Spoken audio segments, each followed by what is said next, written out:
Hola, bienvenidos a la presentación final de este grupo que es parte de la mentoría de cómo clasificar canciones en géneros. El grupo está constituido por Karen Palacio, Iván Gutiérrez y Damián Campana. Yo soy Karen. Primero voy a hablar un poco yo, después le voy a pasar la batuta a Damián y finalmente Iván va a hablar un poco. Antes de entrar bien a las conclusiones que nos parece importante divulgar, que son el resultado de estar tantos meses craneando estos temas, está bueno entrarnos en tema y pensar un poco cuál es el dominio del problema de esta mentoría. Entonces, de cómo clasificar canciones en géneros. Primero pensemos qué es una canción. Entonces, una canción primero es una experiencia a lo largo del tiempo, ¿no? Algo que fluctúa y de hecho es una característica de la música que es algo que recorre el tiempo. Por otra parte, tenemos que una canción forma parte de un fenómeno cultural y social que es multifacético y es un campo de estudio, digamos, o sea, es denso de información.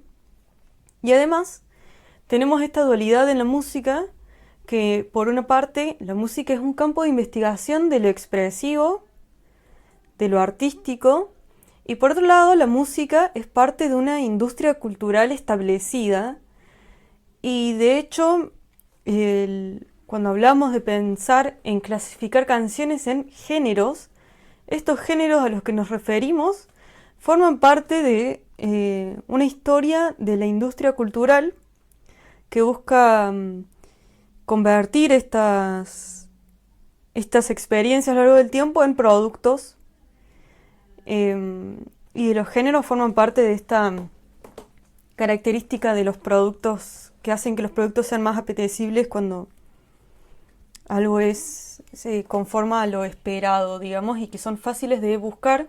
Si yo puedo buscar distintas canciones de distintos géneros, puedo consumirlas más fácilmente. Entonces, tenemos eso por un lado, pero por otro lado, la música también forma parte de lo que es lo expresivo, puede formar parte de lo que es lo artístico. Entonces, problematizando un poco eso, tenemos que todas estas cosas que están compactadas, tal vez un poco ocultas detrás de cuando hablamos en canciones, las tenemos que traducir, entre comillas, de cierta forma, en datos que tenemos que poder medir y analizar para poder obtener, deducir conocimiento que nos sirva para eh, responder preguntas que tenemos eh, sobre estos datos. Entonces, tenemos que un fenómeno tan cualitativo como la música, reducirlo a una cuantificación, números, que puedan ser usados, por ejemplo, para, como input para un modelo de machine learning, eh, como los que vemos en la diplomatura. Y esta traducción o esta, yo lo pienso más como una compactación, va a tener en cuenta ciertas cosas y otras cosas no. Por ejemplo, no va a medir por cómo nosotros fuimos armando y planteamos esta mentoría, no vamos a medir cuestiones como qué tan expresivo en cuanto a la disciplina de la música o dónde se coloca esa canción en la historia del arte. No vamos a medir cuestiones sobre impacto cultural, relaciones con fenómenos sociales. Nuestro dataset es bastante ciego respecto a eso y de hecho el tema de que es una experiencia a lo largo del tiempo tampoco lo vamos a estar teniendo en cuenta por cómo lo planteamos y vamos a usar lo que sería un promedio que de hecho no sabemos cómo está cuantificado ese promedio de los valores que tiene cada canción a lo largo del tiempo. Entonces eso es una pequeña introducción para problematizar un poco el dominio del problema que estuvimos con el que estuvimos involucrados. La forma en que obtenemos esta cuantificación de las canciones es a través de la API de Spotify, que dada una canción nos devuelve las features de audio según las mediciones de Spotify.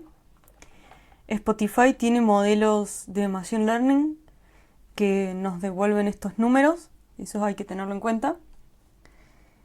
Y además nos devuelve lo que sería un promedio, eso es lo que menciona, pero no dice cómo está hecho, de los datos a lo largo de la duración de la canción. Entonces, algunas de las cosas que nos traen son estas, no son todas las features de audio que nos trae la API. Hay algunas que son más objetivas, por así decirlo, como el tempo de una canción, la duración, y otras que no son tan objetivas. Por ejemplo, la balance, que es una muy interesante porque tiene que ver con lo que es sentiment analysis. Entonces esta feature en particular nos dice qué tan positiva o negativa es una canción, la música en sí, digamos. Y vemos que eso está muy embebido y acoplado con cuestiones culturales. Nosotros en la mentoría tuvimos que hacer 4 prácticos. Los primeros 2 eran más o menos libres, donde nosotros nos teníamos que plantear una pregunta de investigación y a modo de investigadores y investigadoras independientes, armar un dataset para poder responder esa pregunta. Entonces, yo cuando vi estas features, lo primero que me llamó mucho la atención son estas cosas más subjetivas que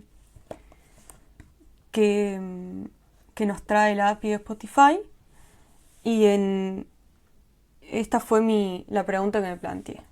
¿Cómo se comporta Spotify con las canciones experimentales? O sea, que tienen que ver con esta cuestión de la música como campo de investigación y de experimentación expresiva. ¿Puede la API de Spotify describir una canción experimental? ¿Comete errores? ¿Los errores son como significativos y son como realmente es un problema o son despreciables los errores? Y mi conclusión, después de armar un dataset con muchas canciones experimentales, alrededor de 200, lo que descubrí es que yo encontré clasificaciones o datos erróneos para todas las features que yo elegí analizar, que son las que yo consideré las más subjetivas. Y esto, a mí la conclusión que yo saqué de esto y que sigo sacando es que estos números que nosotros traemos de la API que uno espera que cuantifiquen la experiencia de una canción, no son objetivos. De hecho, son muy ideológicos. El hecho de que la API de Spotify se comporte bien con canciones hegemónicas, con canciones que pertenecen a la industria cultural, es un componente ideológico de los datasets que construimos a lo largo de la mentoría, por el hecho de que nosotros construimos el dataset a partir de los datos de Spotify. Entonces lo fuimos arrastrando, tal vez un poco ciegamente, en todas nuestras investigaciones.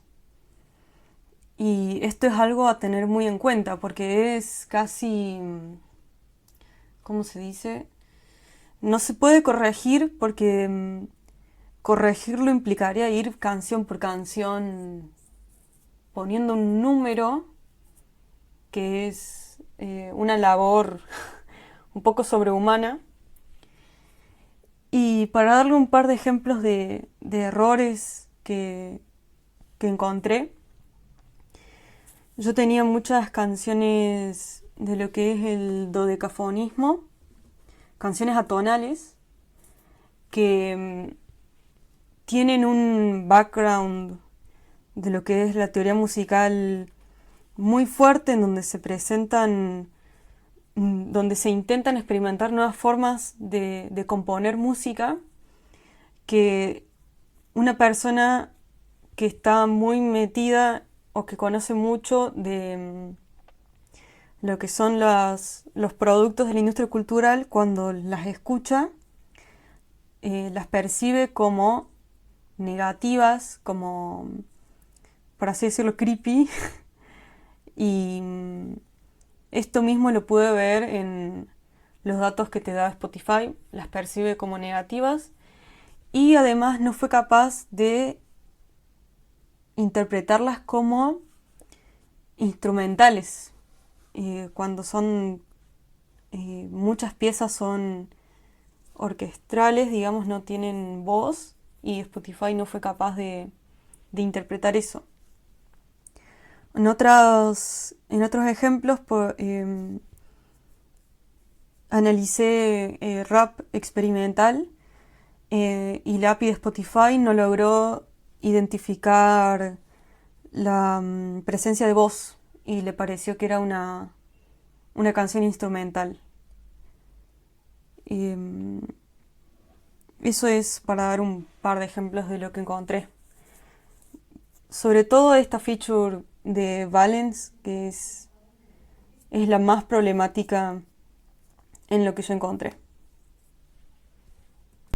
Ya en un práctico más avanzado, en donde teníamos que armar un dataset colaborativo con una playlist colaborativa y teníamos que armar modelos predictivos usando aprendizaje supervisado.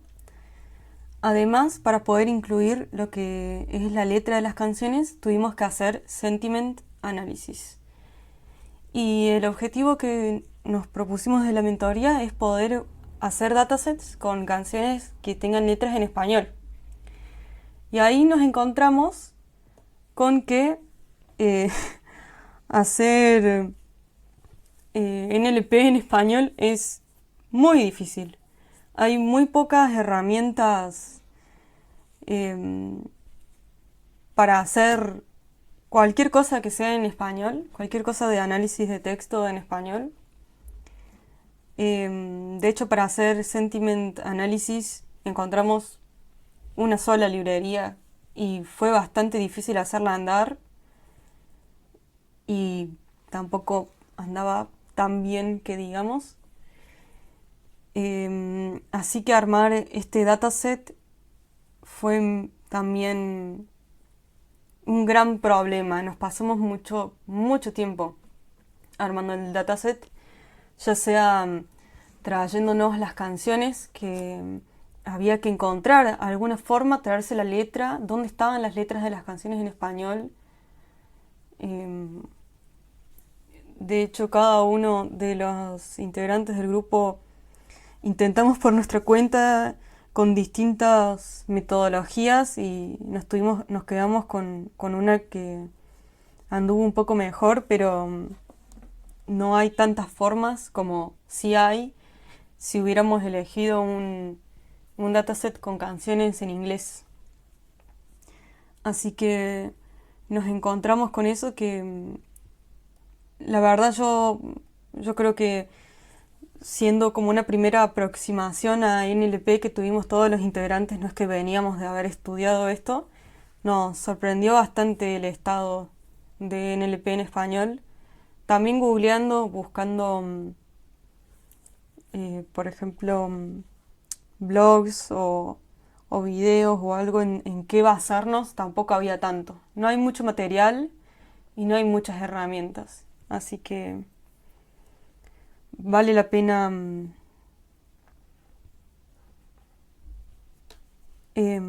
aportar a esto. Y en conclusión, eso.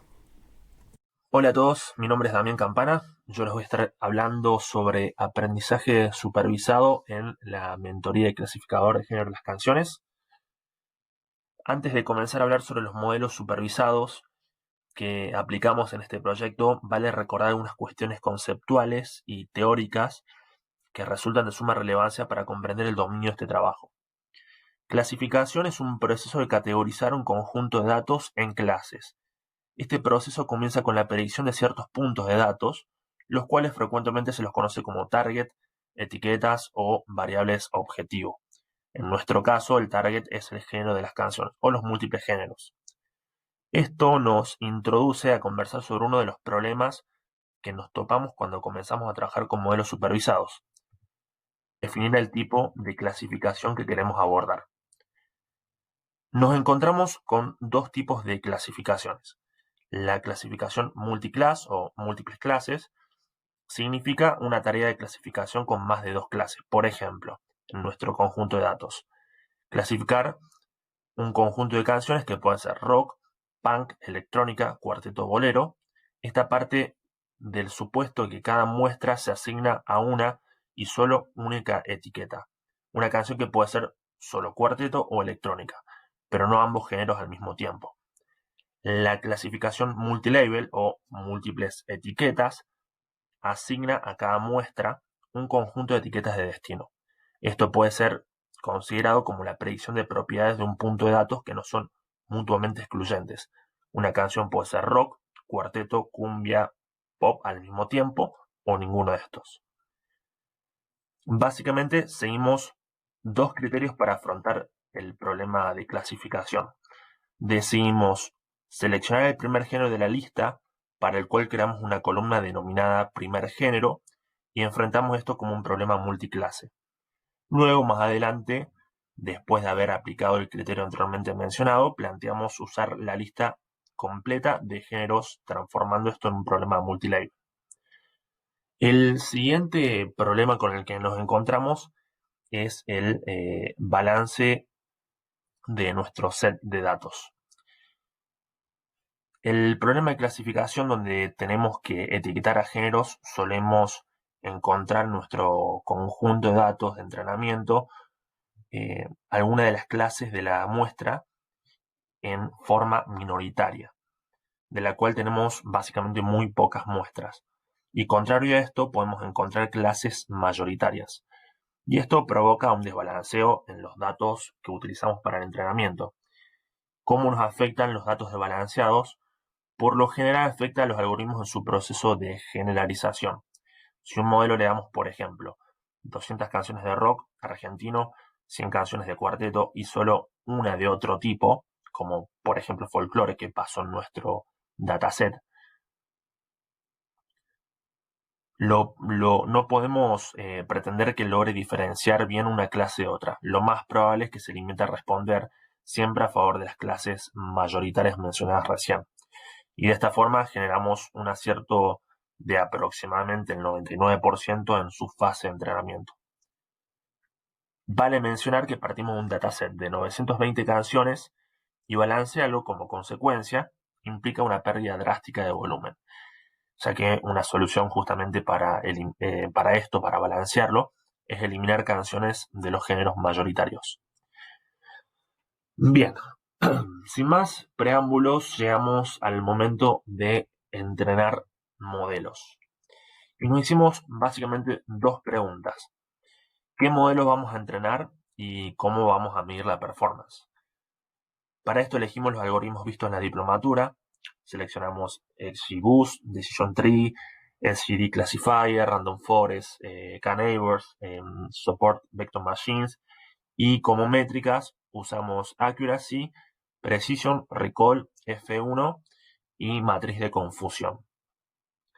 Inicialmente corrimos nuestros modelos de forma simple, sin ningún parámetro, es decir, con sus respectivos parámetros por default, y las métricas nos mostraron un claro sobreajuste al conjunto de entrenamiento. En algunos casos en mayor medida y en otros casos en menor, pero en términos generales todos los modelos tuvieron overfitting. Continuamos el análisis mediante PCA, Principal Component Analysis, y visualmente pudimos entender lo que las métricas nos estaban arrojando, un claro problema de generalización en nuestros modelos. Se predicen menos clases de las reales y con baja asertividad para distinguir las mismas. Posterior a esto, continuamos haciendo pruebas y análisis incorporando cierta parametrización en nuestros modelos, encontrando una leve mejora de clasificación, lo cual nos deja a futuro la chance de ajustarlo a la parametrización de los mismos. Por último, nos encontramos o probamos otra aproximación a nuestra problemática desde un punto más del multilevel, usando el clasificador One versus Rest. Este modelo no generó grandes resultados en comparación a los modelos anteriormente mencionados. Conclusiones. Esta fue una primera incursión preliminar al aprendizaje supervisado. La mayoría de las técnicas aplicadas en los modelos fueron simples, sencillas.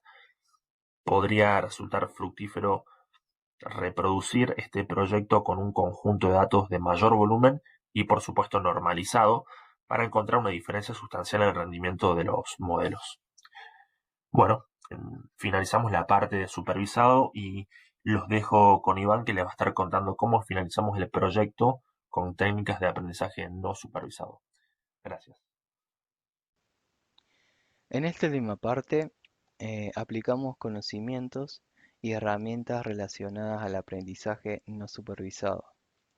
Este tema nos resultó interesante e inicialmente un poco confuso. Nos dimos cuenta que teníamos que cambiar de chip. Veníamos de un enfoque en el cual nuestro objetivo era predecir un resultado.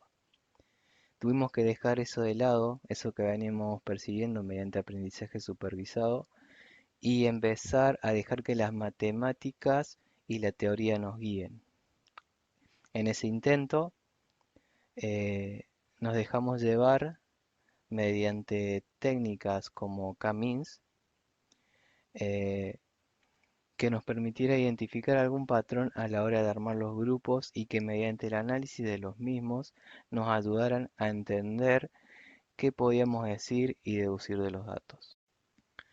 Analizamos los resultados obtenidos en 4 y 8 clústeres para todas las features y también analizamos la distribución de los artistas y sus temas musicales en cada grupo.